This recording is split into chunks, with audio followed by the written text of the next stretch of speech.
नमस्कार, मैं कृष्णा अवतार। आप देख रहे हैं दैनिक रेडियो। लापता बांग्लादेशी सांसद का कोलकाता में मिला शव। 8 दिन से लापता बांग्लादेश के सांसद अरुणावल अजीम अनार बुधवार को भारत में कोलकाता के एक फ्लैट में मृत अवस्था में मिले हैं। बांग्लादेश के गृह मंत्री असदुज्जमा कोलकाता पुलिस के हवाले से इसकी पुष्टि की है। कोलकाता पुलिस ने बताया कि सांसद अनवारुल का शव न्यू टाउन इलाके में संदिग्ध परिस्थितियों में मिला है। पुलिस ने इस मामले में 3 बांग्लादेशियों को गिरफ्तार भी किया है। साथ ही इसे प्री प्लान मर्डर बताया जा रहा है। न्यूज एजेंसी एनआई के मुताबिक सांसद अनवरुल 12 मई को इलाज के लिए कोलकाता आए थे। इसके अगले दिन ही वे लापता हो गए थे। आइए बढ़ते हैं अगली खबर की तरफ। फिलिस्तीन को मान्यता देंगे आयरलैंड, नॉर्वे और स्पेन। इजराइल हमास जंग के बीच नॉर्वे, आयरलैंड और स्पेन ने औपचारिक रूप से फिलिस्तीन को मान्यता देने की घोषणा की है। ये देश अगले सप्ताह फिलिस्तीन को एक देश के रूप में मान्यता दे सकते हैं। वहीं इससे नाराज होकर इजराइल ने इन यूरोपीय देशों से अपने राजदूतों को वापस बुलाने का ऐलान कर दिया है। इजराइल विदेश मंत्री कार्स ने इस फैसले पर नाराजगी जताते हुए कहा कि नॉर्वे, आयरलैंड जैसे देशों को फिलिस्तीन को मान्यता देना आतंकवाद को पुरस्कार देने जैसा है। साथ ही उन्होंने कहा कि इजराइल अपनी संप्रभुता को कमजोर करने वालों के खिलाफ चुप नहीं बैठेगा। उन्होंने कहा कि स्पेन ने अगर फिलिस्तीन को मान्यता दी तो वो उचित कदम उठाएंगे। कार्स ने यह भी कहा कि फिलिस्तीन को मान्यता देने का फैसला गाजा के बंधकों की वापसी और युद्ध विराम की कोशिशों को नुकसान पहुंचा सकता है। उन्होंने कहा कि हम अपने लक्ष्य को हासिल करने के लिए दृढ़ संकल्पित हैं।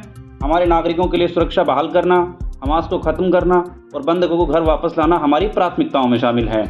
आइए बढ़ते हैं अगली खबर की तरफ। रूस ने यूक्रेनी इलाकों में न्यूक्लियर हथियारों का किया परीक्षण। रूस यूक्रेन जंग के बीच रूसी सेना ने इस्कंदर और किंजल मिसाइलों के साथ टैक्टिकल न्यूक्लियर टेस्ट शुरू कर दिए हैं। रूसी रक्षा मंत्रालय ने मंगलवार 21 मई को बताया कि ये टेस्ट यूक्रेन के दक्षिणी सैन्य इलाके में हो रहे हैं। यह इलाका काफी बड़ा है। इसमें ठीक किस जगह टेस्ट किए जा रहे हैं यह रूस ने अभी नहीं बताया है। अल जजीरा के मुताबिक रूस ने जंग के शुरुआती दिनों में ही इस इलाके पर कब्जा कर लिया था। इस टेस्टिंग में बेलारूस के भी शामिल होने की उम्मीद है। पिछले साल रूस ने ऐलान किया था कि वह बेलारूस में टैक्टिकल न्यूक्लियर वेपन तैनात करेगा। बता दें कि रूस इस टेस्ट की पश्चिमी देशों की धमकियों का जवाब देने की कोशिश कर रहा है। पिछले महीने ही रूस के राष्ट्रपति व्लादिमीर पुतिन ने अपनी सेना को परमाणु हथियारों की ड्रिल करने का आदेश दे दिया था। उन्होंने नेवी और यूक्रेनी सीमा के पास तैनात सैनिकों को भी इसमें शामिल होने के लिए कहा था। आइए बढ़ते हैं अगली खबर की तरफ। इब्राहिम रईसी के अंतिम संस्कार में शामिल होंगे उपराष्ट्रपति धनखड़।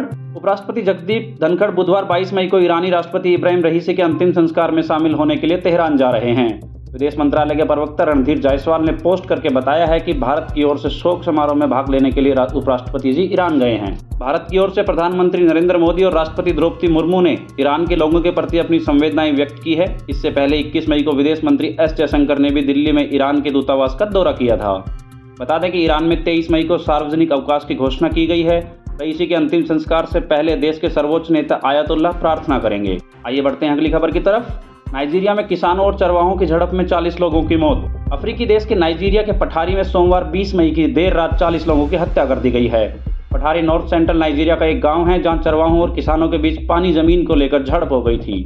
न्यूज एजेंसी एपी के मुताबिक पुलिस अधिकारी अल्फ्रेड अलाबो ने बताया कि घटना शाम 5 बजे हुई थी, जब पठारी बंगलाला के जंगलों के पास चरवाहे और किसान आपस में भिड़ गए। उन्होंने पूरे गांव पर हमला कर दिया। मौके पर सुरक्षा बलों को भेजा गया और उन्होंने 7 हमलावरों को ढेर कर दिया। इसी दौरान 9 गांव वालों की भी जान चली गई। इसके बाद चरवाहों और किसानों ने चारों तरफ से अंधाधुंध गोलीबारी चलाना शुरू कर दिया था। फिर एक दूसरे के लोगों को किडनैप कर लिया और कई घरों में आग लगा दी थी। ये थी आज की बड़ी खबरें। आप देख रहे थे दैनिक रेडियो। नमस्कार, धन्यवाद।